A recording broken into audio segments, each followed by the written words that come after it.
Mesdames et messieurs, ravis de vous retrouver et une nouvelle édition de Ça nous intéresse. Au cours d'un an, nous vous avons accompagné pour différentes occasions, pour des manifestations tantôt culturelles, tantôt économiques, tantôt politiques, tantôt touristiques aussi, beaucoup d'événements diplomatiques sur la scène politique égyptienne. Beaucoup de manifestations, qu'elles soient concernant la femme, concernant les jeunes, énormément de choses dont nous avons parlé et que nous allons essayer de vous rappeler dans cette édition spéciale de Ça nous intéresse, une édition qui clôture l'année 2012 et qui accueille une nouvelle année, l'année 2013, en espérant qu'elle sera une excellente année pour tout le monde. Donc, voyons ensemble quelques extraits des émissions que nous avons défilées pendant l'année 2012.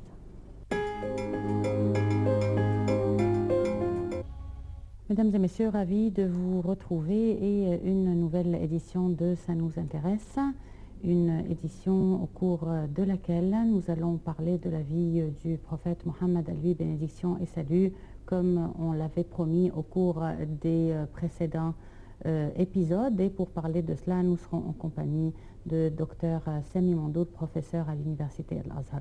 Nous sommes ravis de vous avoir avec nous, docteur. Merci. Alors, avant de parler de la naissance du prophète, on voudrait parler de la carte du monde à cette époque et bien sûr plus précisément de la péninsule arabe. Oui, Bismillahirrahmanirrahim. Donc, comme nous avons déjà promis, on va commencer de parler de la biographie du prophète Mohammed sallallahu alayhi wa sallam. On va essayer d'insister sur certains points, puisqu'on n'a pas même le temps de mettre en relief, de mettre en détail tous les événements de la biographie du prophète. Donc, il vaut mieux commencer par dire que pourquoi Allah a envoyé les prophètes. En deux mots, Allah a envoyé pour les guider vers le bon chemin, un. Deuxième, pour réaliser leur bonheur dans le monde d'ici-bas et dans le monde de l'au-delà. Et donc là, il faut voir, avant l'avènement, avant la venue, avant la naissance du prophète Mohammed sallallahu alayhi wa sallam, on doit regarder comment était le monde, comment était la carte du monde à cette époque-là et surtout à l'époque de la naissance du prophète Mohammed sallallahu alayhi wa sallam. Donc, nous devons d'abord dire que le prophète Mohammed sallallahu alayhi wa sallam est né presque à la fin du XVIe siècle de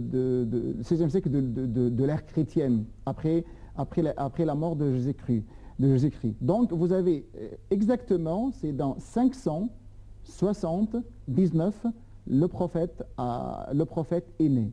Donc, dans cette époque-là, l'islam est venu alors que dans le monde, il y a deux grandes puissances.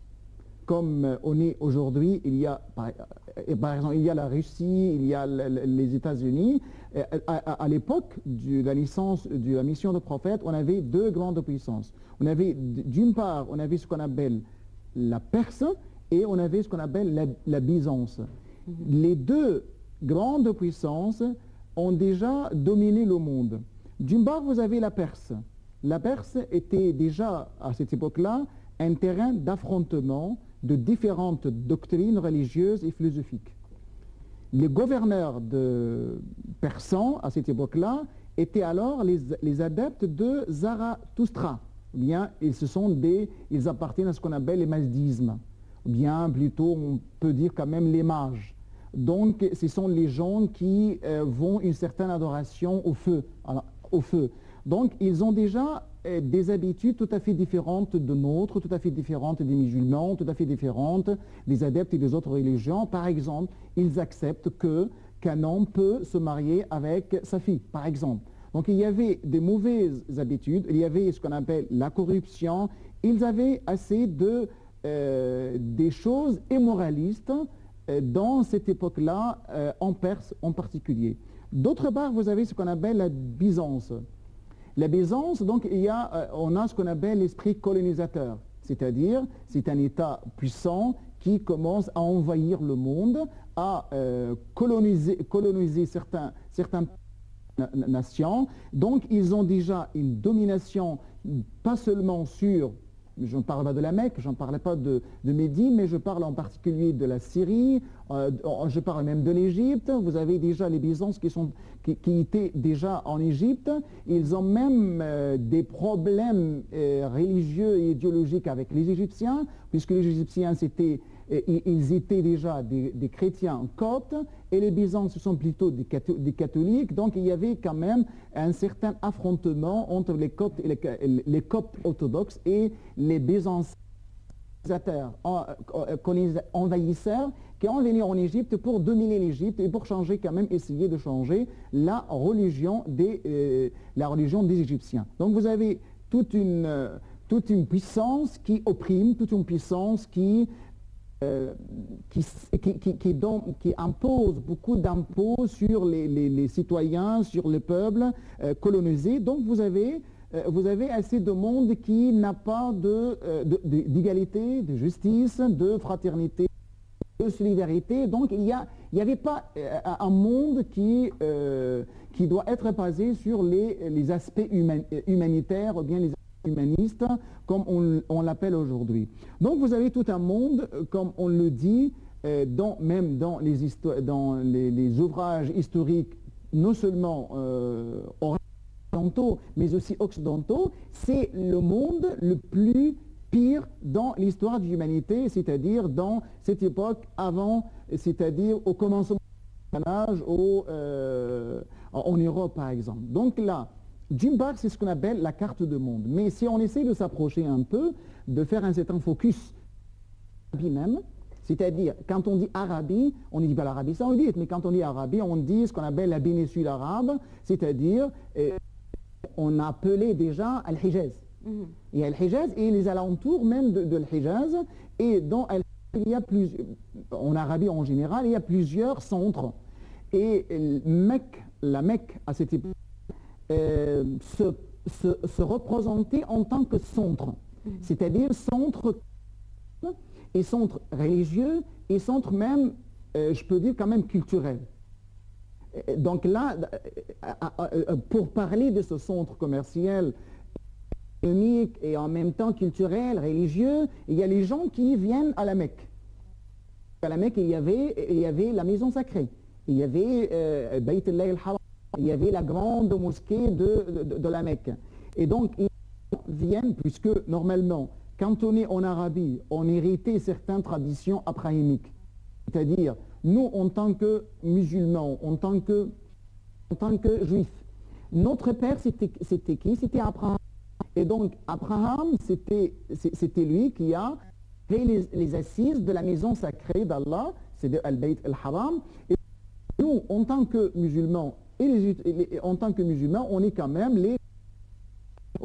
ceux qui ont continué la tradition abrahamique. Donc on a dérivé de la tradition abrahamique. Quand Abraham a appelé les gens à l'université d'Allah, on commence à installer des idoles à l'intérieur de la maison sacrée d'Allah, à l'intérieur de Bayt al-Haram.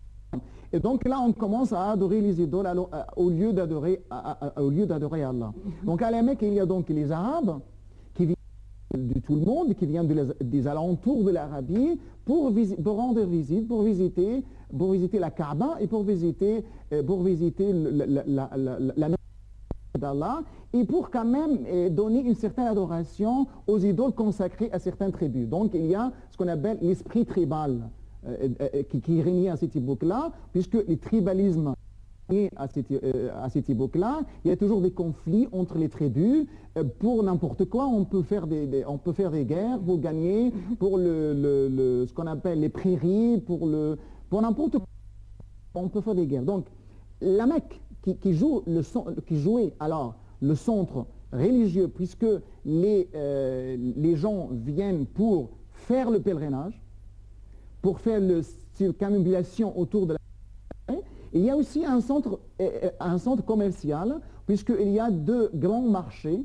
L'un d'eux, on appelle par exemple Souk Uqaz, et le marché de Uqaz. Donc les Arabes se rassemblaient dans ce marché.